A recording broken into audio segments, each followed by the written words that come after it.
Welcome to Audit the Audit, where we sort out the who and what and the right and wrong of police interactions. This episode covers 911 calls, de-escalation, and false reporting by police, and is brought to us by Mark Domino's channel. Be sure to check out the description below and give them the credit that they deserve. Before we dive into the interaction, I want to give a big thanks to the sponsor of this episode, YouGov. If you've ever needed a quick buck or just a little extra cash on the side to help you pay for your next online shopping spree, YouGov could be your answer. With YouGov, you can earn points by taking polls and surveys about topics ranging from politics and public affairs to products and brands, and convert those points into cash rewards or gift cards from some of the top brands on the market today. Earning money through YouGov is as simple as a few clicks, so get your next tattoo or date night fun started today by clicking on the link in the description. Thanks again to YouGov for sponsoring this episode. On June 24th, 2019, 52-year-old Mark Domino drove his motorcycle to work and parked on the backside of the parking lot.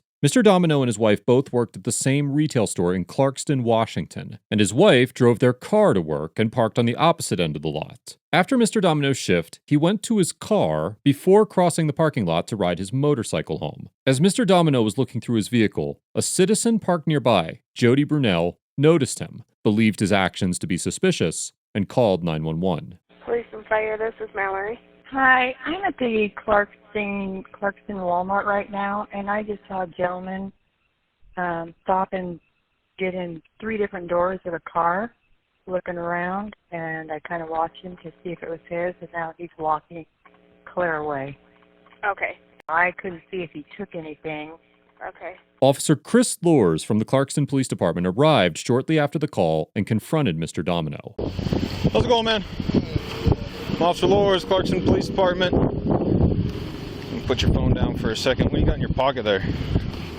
Is that just something hanging off your backpack? What is that, a hanger? What are you doing with that? Is this your bike? Yes. It's your bike? You got ID on you? Why do you need my ID? Because somebody saw you looking at cars, so I'm here just checking and see what's going on. You got ID on you? Yeah, I do, but did I do I'll anything? Yeah, I'm figuring that out right now. I'll take a look at your ID, though. You don't need my ID unless I did something. Okay. Unless you're taking me in for something I've Turn around, done. put your hands behind your back right what? now. For what? Now! For what? Turn around, what? put your hands behind your back. For now! What? For what? Before we get started, 108, pick it up. please review these You're gonna obey me, or you're Why gonna go do I on the need to ground. obey you? Because I'm giving you a lawful order. For what? Turn around and put Did your I hands do behind your anything? back. Did I do anything? Yes. Turn What did I around do? and put your What hands did I behind your do? back. What did I do? Do you want to get tased? Excuse me? Turn around and put For your what? Do you know I work here? Turn around and put your hands behind your back. Do you know I work here? This is my bike. Okay. So what did I do for you to approach me and then tell me that put my hands behind my back? Sir? What are you arresting me for? I'm not arresting you. Right now, you're not cooperating with For me. what? And you're getting You asked me agitated. you asked me for my ID. Right. I don't have to give you my ID Okay. unless I've done something. What have I done? Turn around and put your hands behind your back. For what? Are you arresting me? And for what purpose? I'm detaining you. Detaining me for what? Why are you detaining me? You're not even listening. What did I do for you to detain me? Turn around and put your hands behind your back. Was there a report that I stole something? Yes. There was a report that I stole something. Turn around. You just said, hold on. Stop. The Supreme Court has long held that officers may acquire reasonable suspicion through an anonymous tip, so long as the tip provides enough information to justify a stop. In the 1983 Supreme Court case of Illinois versus Gates, the court held that a totality of the circumstances test must be applied to determine whether an anonymous tip is sufficiently reliable to provide probable cause to issue an arrest warrant. In the Gates case, the officers did not personally witness any criminal activity take place, but the court held that the anonymous tip in question was reliable because officers could verify several events predicted by the tip. 7 years later, the Supreme Court held that an anonymous tip was sufficiently reliable to provide reasonable suspicion so long as the tip accurately predicted several key details in the 1990 case of Alabama versus White. In the White case, the court explained that, quote, if an informant is shown to be right about some things, he is probably right about other facts that he has alleged, including the claim that the object of the tip is engaged in criminal activity. The Supreme Court has upheld this notion as recently as 2014 in the case of Navarrete versus California. All of these cases were based on the notion of an anonymous caller, and given that Mrs. Brunel was not anonymous and provided an accurate description of Mr. Domino and his actions, it is likely that the Clarkston officer did have reasonable suspicion to make contact with and identify Mr. Domino. All that said, Officer Loers made no effort to de-escalate the encounter or engage in a productive dialogue with Mr. Domino, and instead began accusing him of stealing and ordering him to comply. As Officer Loers reaches for Mr. Domino's hand, he resists, and a scuffle ensues, which results in Mr. Domino being tasered multiple times before eventually being subdued and placed into handcuffs. Once the officers place Mr. Domino into their patrol car, they search his bag and make contact with Mrs. Brunel. Are you Jody? Yeah. Okay. Do you have your ID with you? I do. I'm over here. Okay. I'm 214's mom. Okay. Is that the male that you Yeah. saw? Okay. Can you get me video? Male that came to this bike, everything that he did. He's an employee. We've got a witness that saw him going into cars, and we just fought and tased him. So Okay, bike right there. that bike, male come to it. Where did he walk? Which cars? The car that he got into was clear on the other end. Okay. He kinda So you walked. saw one male walking from all the way over there, Clear over to here. and 'cause that's the male that we talked to. Yeah, I watched him. He Okay. got into 3 doors of that car, and then he just walked Okay. away and came clear over here. So I Okay. thought, well, that's not right. Okay. But Okay. the woman came Can over you and start looking at that for me? Yeah. the Thank you. woman came over and was Okay. kind of pissed, saying it was his On that car is jacket. registered to him. But Jude, you say it's your car. 19's on scene with the RP.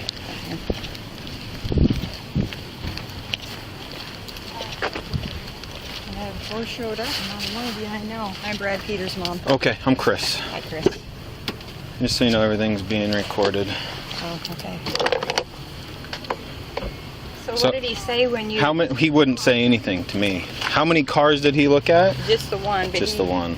Like, One car, far, like my pickup would a be gray parked. Chevy Aveo is registered to him.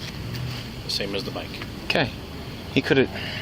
Here, Officer Loers suggests that Mr. Domino could have explained his actions, but at no point during the initial encounter did Mr. Domino have enough information to know what actions led to him being contacted by the police. Although Officer Loers did say that Mr. Domino was reported for looking at cars, he also said that Mr. Domino was being accused of stealing, which likely confused Mr. Domino. Just 32 seconds passed from the point of initial contact to Officer Loers ordering Mr. Domino to place his hands behind his back. Officer Loers made no attempt to corroborate any of the information from the 911 call and shifted the focus of the stop to Mr. Domino's refusal to identify rather than the alleged crime. The state of Washington only requires officers to undergo 2 hours of de-escalation training per year. However, it is one of the few states that also require supplementary training as well. There is no all-inclusive list that identifies all the methods and techniques officers might employ to de-escalate an incident. But earlier this year, the California Commission on Peace Officer Standards and Training created a de-escalation strategies and techniques manual that outlines several of the most fundamental principles of de-escalation and offers members of law enforcement thorough insight into how to de-escalate police interactions.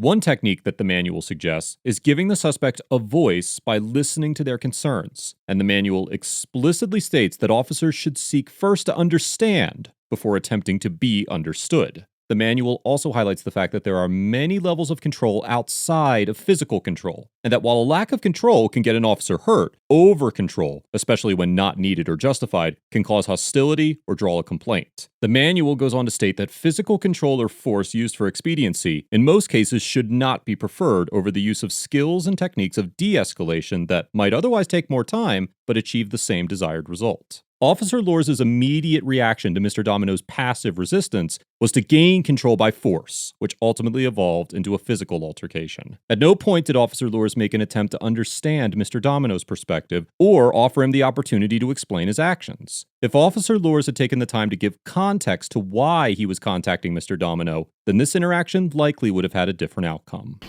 Hey, Fern.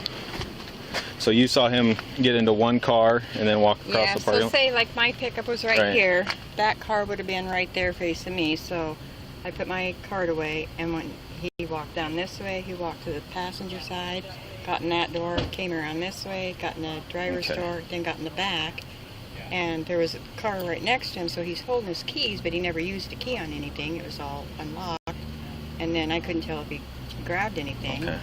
But then he just walked away down this aisle and then just headed straight over here. So Okay. yeah, that looks like a prowl. Right. Okay, let me get you a written statement form. If you could fill that out for me, I'd appreciate it. You just wouldn't talk to him? No, and then he started, like, he was just super agitated, I don't have to tell you my name. I'm like, listen, man, so right now you're being detained, and he got all jacked up, and so I'm like, okay, turn around and put your hands behind your back. I'm going to detain you. No. And then once Rabbit got here, he reached into his pocket real fast, and we went hands-on at that point and sort of danced around with him because he's a big dude like this for a while. And then finally he wrapped his arm around me, and I had my taser out already, and I tased him, and we took him down and finally got him cuffed, but we fought with him the whole time. So all he had to do was talk. Officer Lures recounts his version of events as if Mr. Domino was the aggressor during the confrontation. But let's compare Officer Lures' recollection of the event to what actually happened. You just wouldn't talk to him? No, and then he started, like, he was just super agitated. You got ID on you? Why do you need my ID? And I'm like, listen, man, so right now you're being detained. Did I do anything? Yeah, I'm figuring that out right now. I'll take a look at your ID, though. You don't need my ID unless I did something. And he got all jacked up, and so I'm like, okay, turn around and put your hands behind your back. I'm going to detain you. Okay. Unless you're taking me in for something like that. Turn around and put your hands behind your back right now. For now! What? For what?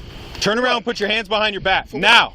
You're going to obey me, or you're going to go on the ground. Why do I need to obey you? As you can see, there is a vast discrepancy between Officer Lures' version of events and what actually took place. It is no secret that officers sometimes lie when reconstructing interactions on police reports, and their motivations for doing so are obvious. Dr. Philip Stinson, who is an ex-police officer and now professor of criminal justice at Bowling Green State University in Ohio, has tracked arrest cases of non-federal sworn law enforcement officers who have been charged with at least one crime from 2005 to 2014. Dr. Stinson has compiled an extensive catalog of studies that examine various aspects of policing, and was recently named the principal investigator on a research project funded by a grant from the National Institute of Justice to study police crime across the United States. His research shows that out of more than 10,000 officer arrest cases, about 6.3% involved false reports or statements. And he recently told CNN that the problem is probably more common than the data suggests. There are a litany of reasons why an officer may choose to lie about their interactions, such as fear of losing their job, or what is known as noble cause corruption, which is the idea that the ends justify the means, and lying to secure an arrest ultimately makes their community safer. There are repercussions for officers who lie on their police reports, particularly when those reports are submitted as evidence in a trial. Washington Code 9A.72.020 states that a person is guilty of perjury in the first degree if in any official proceeding he or she makes a materially false statement which he or she knows to be false under an oath required or authorized by law. And officers who testify that their report is accurate and are proven to be lying can face prosecution under this code. Officer perjury is often difficult to prove without irrefutable evidence. And even in the cases where it is proven, securing a conviction can be challenging, given that prosecutors often work closely with police officers in their community. There is no doubt that Officer Lures exaggerated the circumstances surrounding Mr. Domino's detention to the other officer. And the other officer states that Mr. Domino could have provided a simple explanation and resolved the issue. Yeah, if you would have said, that's my car, it could have been done in 2 seconds. Okay. You can just fill this out and drop it off at PD. Okay. Or have Brad drop it off for us, whatever works for you. Okay. As soon as you that can. guy? I'm not sure yet. So what did he say when... He wouldn't say anything. I don't know anything, so still get everything figured out. Sorry you turned into that. Yeah, me too. Thank you.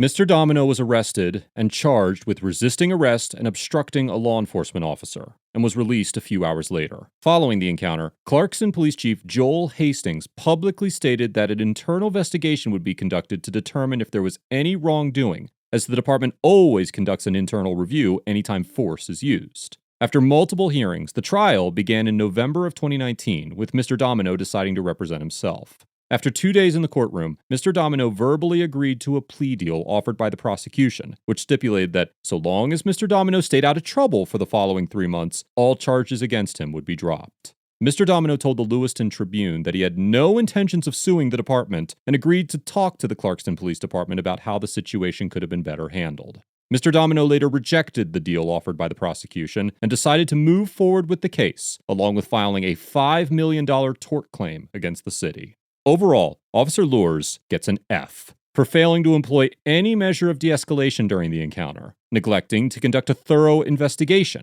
and for misrepresenting the circumstances surrounding Mr. Domino's arrest to his fellow officer. Officer Lors made no legitimate effort to find out what happened before accusing Mr. Domino of committing a crime. And although it could be argued that he did have the reasonable suspicion necessary to detain Mr. Domino, there were a plethora of resources available to ensure that he was apprehending the right suspect for the right reasons. While officers are afforded a considerable degree of discrepancy to perform their duties, this interaction is a prime example of an officer wielding that discrepancy recklessly and performing their duties in a way that restores peace at the expense of equitable justice. Much of the outcome of this interaction can be directly attributed to the officer's lack of de-escalation and preference for forceful control. If Officer Lors had taken the time to thoroughly explain the situation to Mr. Domino and conduct a comprehensive investigation into the complaint, then this interaction would likely have resulted in proving Mr. Domino's innocence rather than escalating into a physical altercation. Once Officer Lors discovered that the vehicle in question was registered to Mr. Domino, he attempted to downplay his own aggression and shifted the blame to Mr. Domino's lack of compliance. If Officer Lors had simply walked over to the vehicle to see who it was registered to before demanding identification from Mr. Domino, the escalation could have been avoided. Officers who employ physical force well before exhausting any other means available to them do a disservice to their community. And Officer Lors' actions, while not necessarily illegal, did nothing to contribute to the safety of his community. Mr. Domino gets a B-, because although he did physically resist the officers, he made an attempt to exercise his rights and refuted the criminal case against him by himself with no formal legal training. It is difficult to fault Mr. Domino for his initial resistance to Officer Lors, but Mr. Domino continued to physically resist the officers well after backup had arrived and his arrest was inevitable. While it is likely true that anyone in his situation would have behaved similarly, that does not excuse his actions entirely. And as mentioned many times on this channel, there is nothing to gain from resisting an officer, even if you believe the arrest to be unlawful. I commend Mr. Domino for having the courage and discipline to represent himself in court, and for volunteering to speak with the department in an effort to ensure that this does not happen to anyone else. The hearings for Mr. Domino's case have taken place over several months, where he has filed multiple motions for dismissal, but each one has been rejected. As mentioned before, his case will now be moving to a jury trial, where Mr. Domino intends to continue representing himself. At Mr. Domino's latest court appearance on August 26th, a crowd of protesters formed outside of the Asotin County Courthouse, demanding that the charges against Mr. Domino be dropped. Mr. Domino's trial is set to begin on October 8th. Let us know if there's an interaction or legal topic you would like us to discuss in the comments below. Thank you for watching, and don't forget to like and subscribe for more police interaction content.